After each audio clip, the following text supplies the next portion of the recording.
Assalamualaikum dan salam sejahtera. Yang dihormati barisan panel juri serta hadirin sekalian. Saya, Murshidah binti Mohtar, guru prasekolah dari SK Kuala Pegang. Hari ini, saya ingin membentangkan satu inovasi bahan bantu mengajar yang dinamakan Roda Cerdik Digital. Roda Cerdik Digital merupakan bahan bantu mengajar interaktif berasaskan teknologi yang direka untuk membantu murid prasekolah menguasai kemahiran asas nombor dengan lebih menarik dan menyeronokkan. Roda cerdik digital menggunakan konsep roda pusing digital yang menggabungkan elemen visual, audio dan animasi. Inovasi ini menjadi proses pembelajaran lebih menarik kerana murid dapat belajar melalui konsep bermain sambil belajar atau gamifikasi. Apabila roda dipusing, murid akan menunggu nombor yang terpilih dan seterusnya menjawab soalan atau melakukan aktiviti berkaitan nombor tersebut. Pendekatan ini dapat meningkatkan keterlibatan murid dalam sesi pengajaran dan pembelajaran.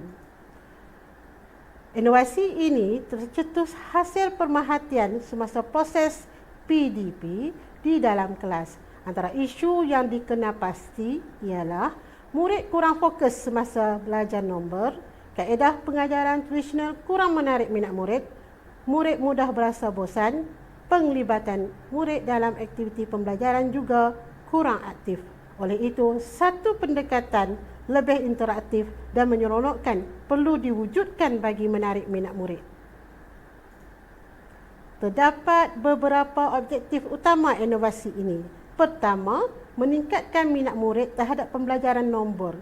Kedua, membantu murid mengenal dan memahami nombor dengan lebih mudah melalui pendekatan visual dan aktiviti interaktif. Ketiga, menggalakkan penglibatan aktif murid di dalam kelas. Dan yang terakhir, menjadikan proses PDP lebih menyeronokkan dan bermakna kepada murid prasekolah.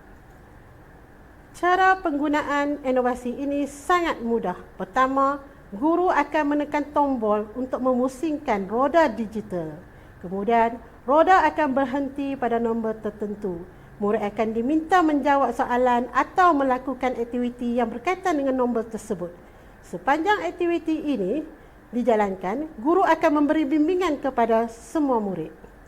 Inovasi ini juga mudah diakses kerana murid hanya perlu mengimbas QR code yang diberi oleh guru dan boleh digunakan melalui telefon pintar, tablet atau komputer riba.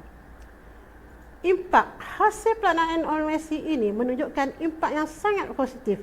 Murid menjadi lebih fokus dan teruja semasa aktiviti dijalankan.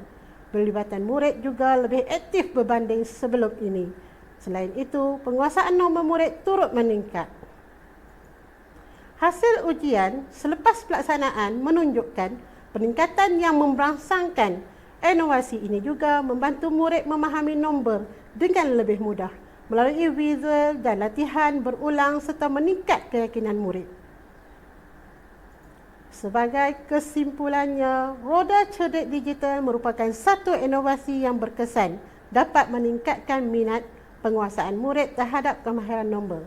Melalui pendekatan pembelajaran interaktif dan menyeronokkan, inovasi ini bukan saja memberi manfaat kepada murid, malah turut membantu guru meningkatkan kualiti PDP di kelas prasekolah.